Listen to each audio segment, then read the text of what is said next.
Pilkada serentak di 545 kabupaten dan kota ini kan punya cacat bawaan. Apa cacat bawaannya? Pilkada serentak di 2024 ini rasa-rasanya kalau boleh kita sebut hanya sebatas pilkada rasa Jawa dan pilkada rasa Jakarta.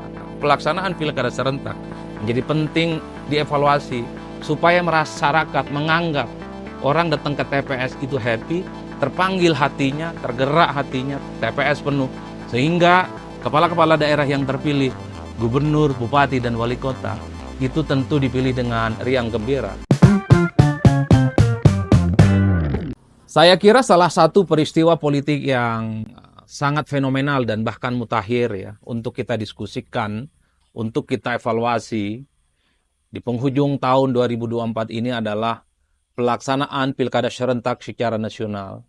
Ini pertama kali dalam sejarah Indonesia berdiri, pemilihan gubernur, bupati, dan wali kota itu dilaksanakan secara serentak dalam sehari, di mana gubernur, bupati, dan wali kota di seluruh Indonesia dilaksanakan secara bersamaan.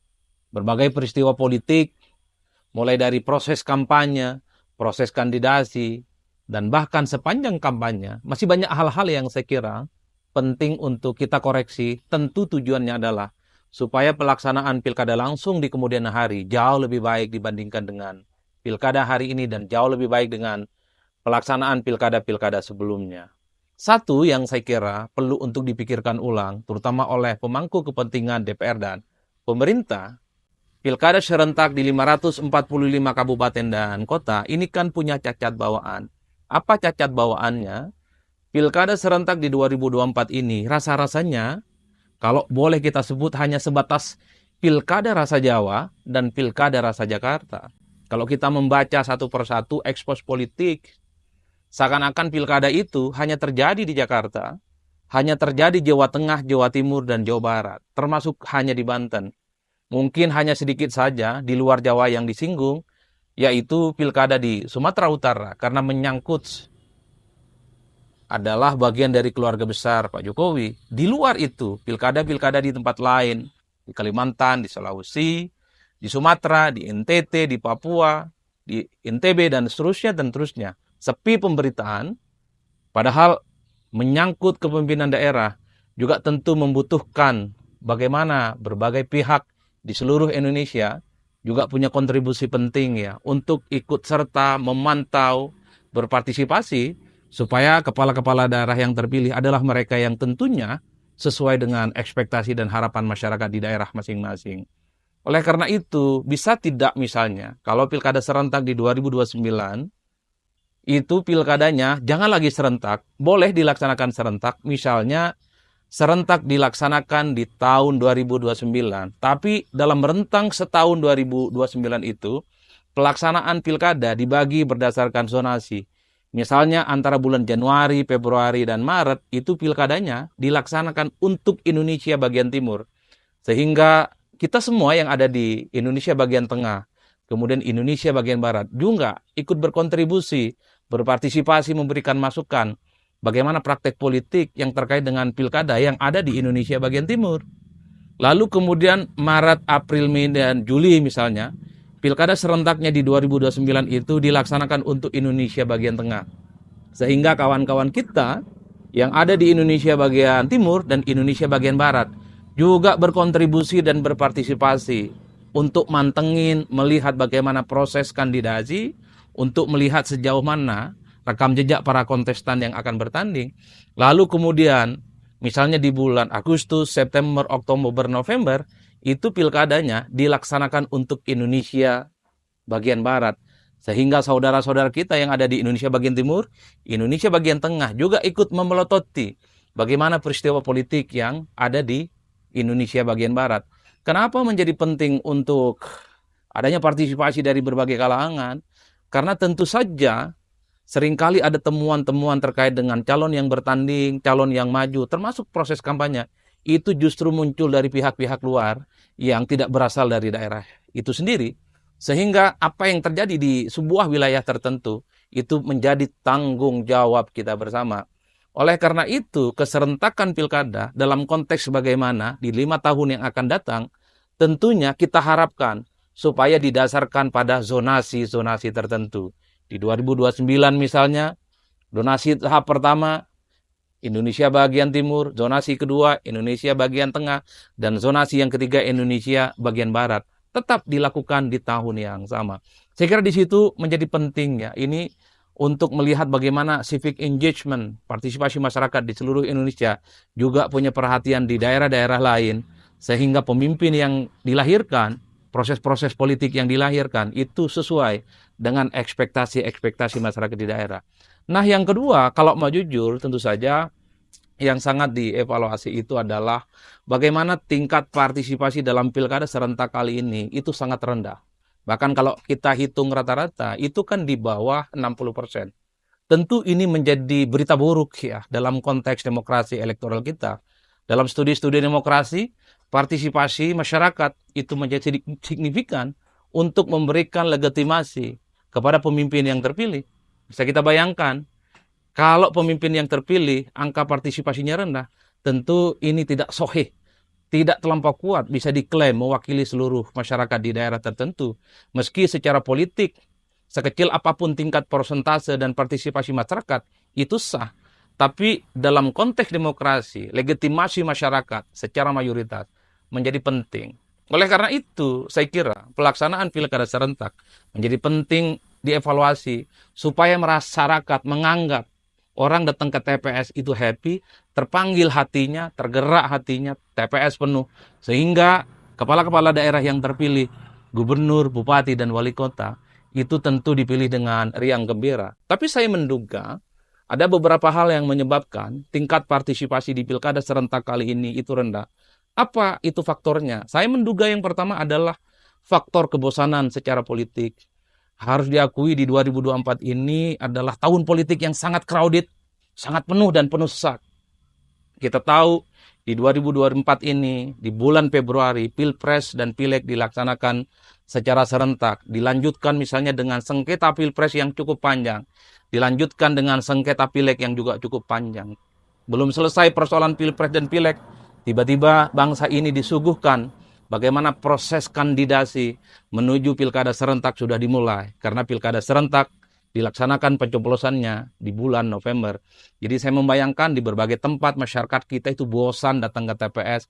Karena sepanjang 2024 ini begitu banyak kejadian-kejadian dan peristiwa-peristiwa politik elektoral yang membuat mereka itu tidak terlampau antusias untuk datang ke TPS memilih calon gubernur, bupati, dan wali kota. Atau misalnya ada faktor yang lain, yaitu minimnya waktu sosialisasi ataupun masa kampanye yang hanya sebatas 2 bulan diberikan oleh KPU kepada calon gubernur, bupati, dan wali kota untuk melakukan sosialisasi politik kepada kandidat, sehingga ruang sempit ini tidak mampu menumbuhkan simpati, tidak bisa menumbuhkan bagaimana semangat orang itu mau datang ke TPS memilih calon. Efeknya apa? Masyarakat banyak yang tidak tahu soal siapa yang bertanding. Masyarakat merasa tidak tahu dan merasa tidak berkepentingan terkait siapapun yang kemudian menjadi gubernur, bupati, dan wali kota di daerahnya masing-masing. Karena waktu sempit inilah kemudian tidak semua orang mengetahui bagaimana kontestasi yang berkembang di wilayah-wilayah tertentu. Kita bahkan melihat di daerah-daerah kunci seperti di Jawa, termasuk di Jakarta, banyak masyarakat yang masih belum tahu ada peristiwa politik namanya pilkada dilaksanakan di bulan November.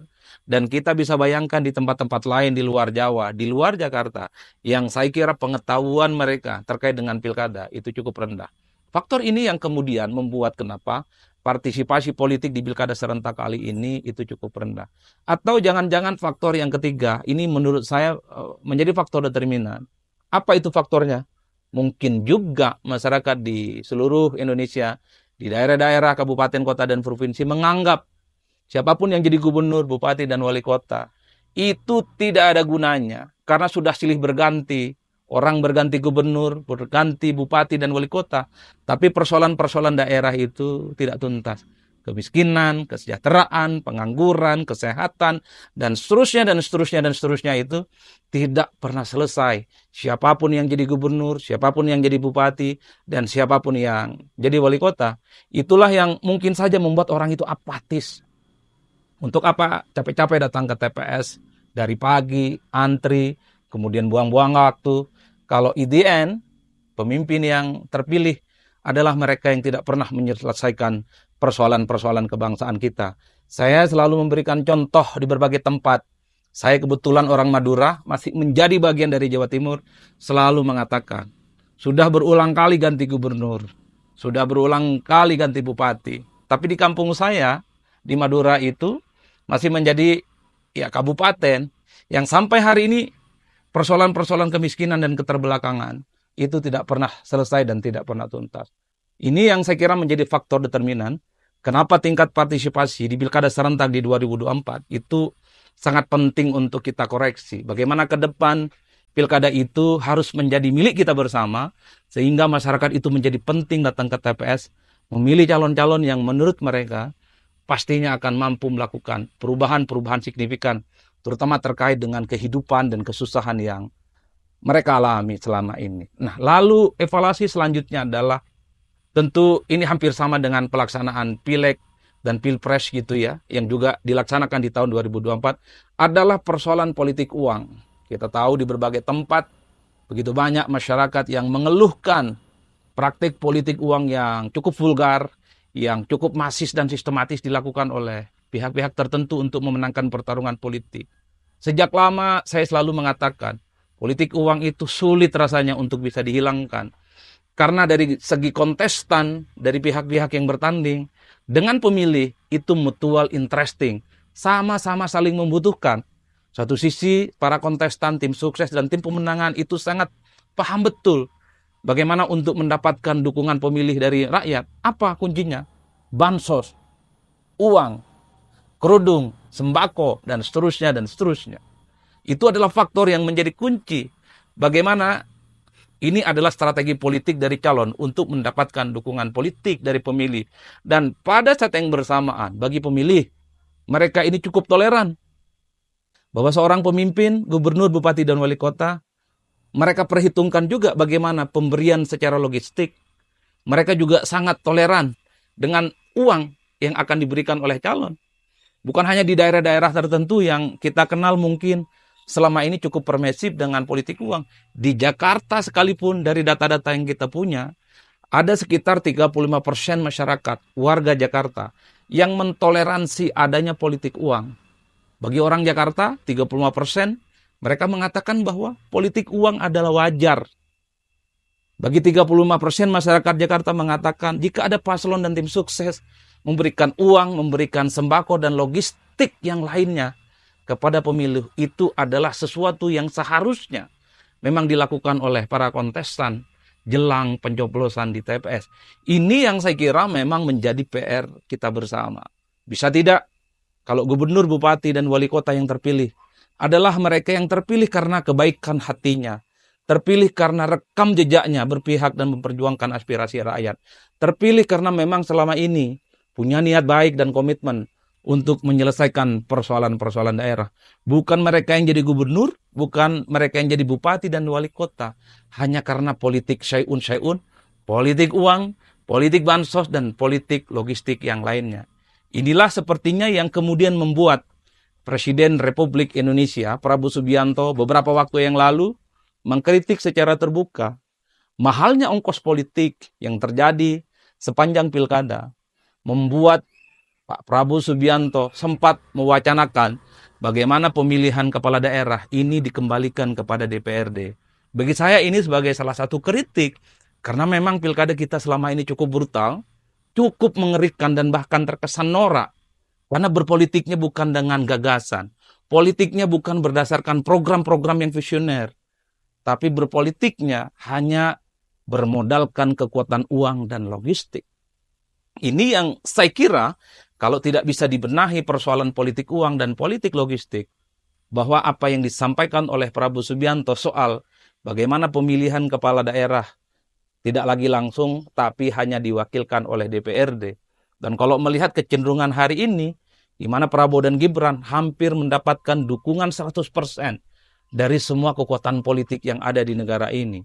Per hari ini kita tahu, tidak ada satupun partai politik yang menyatakan untuk menjadi oposisi dari pemerintahan Prabowo dan Gibran.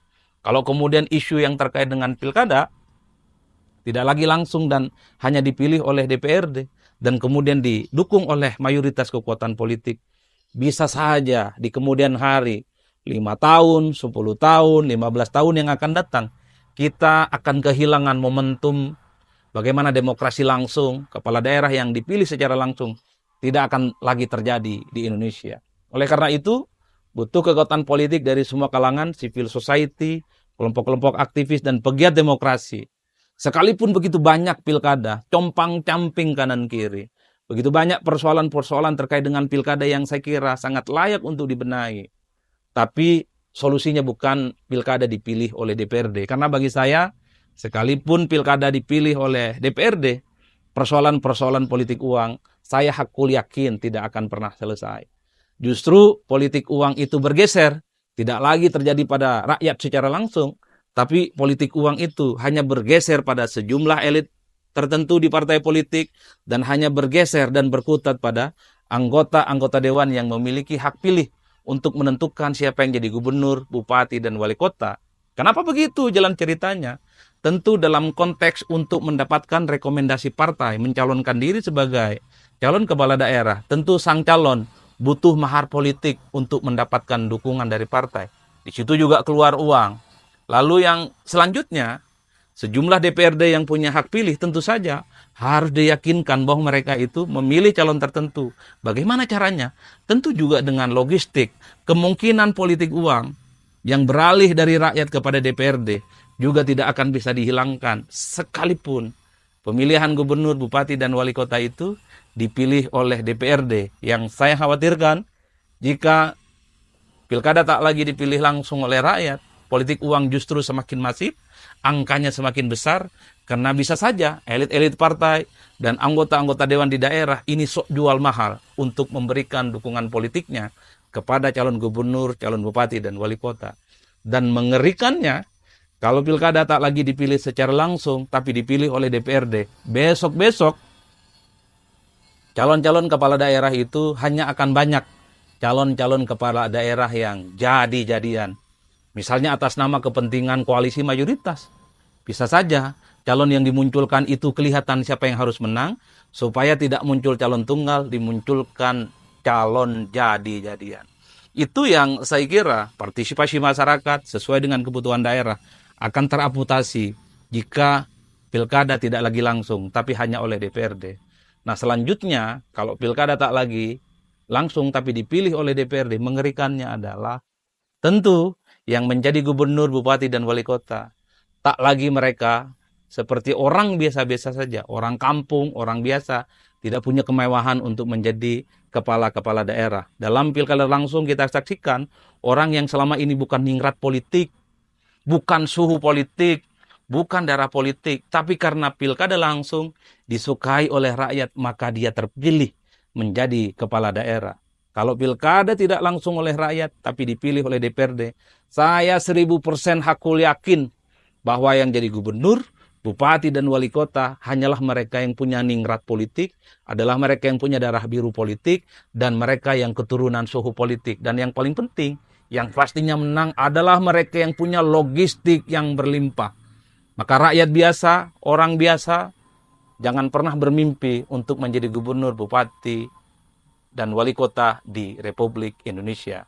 Salah satu contoh kasus success story dari pilkada langsung tentu munculnya Jokowi yang biasa-biasa saja, bukan ningrat, bukan darah politik, tapi warga negara biasa, dari kalangan rakyat biasa, terlepas dari kontroversi Jokowi hari ini, tapi bahwa Jokowi bisa jadi wali kota, kemudian jadi gubernur, dan jadi presiden, karena dilihat oleh orang, ini adalah orang yang biasa-biasa saja, bukan darah biru politik, tapi karena portofolio politiknya baik, dekat dengan rakyat.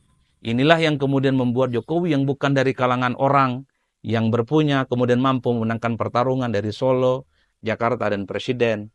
Meski harus diakui, di ujung kekuasaan politiknya, Jokowi itu kan begitu banyak dikritik oleh berbagai pihak, bahkan juga dikritik oleh para pendukungnya, bahkan juga dikritik dan bahkan perang terbuka dengan partai pengusungnya PDIP. Karena pada akhirnya Jokowi melakukan manuver politik yang cukup ekstrim. Kekuasaannya misalnya dalam tanda kutip abuse of power dan seterusnya dan seterusnya.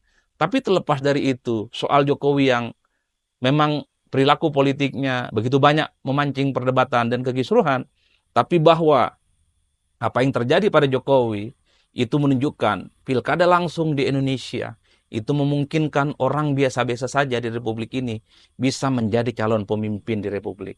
Tapi kalau pilkada hanya dikembalikan kepada DPRD, jangan pernah bermimpi rakyat biasa untuk menjadi calon-calon pemimpin di negara ini. Haram hukumnya bagi orang biasa untuk jadi gubernur, bupati, dan wali kota kalau kepala daerah dipilih oleh DPRD. Dan kepala-kepala daerah hanya dimiliki oleh mereka yang ningrat politik.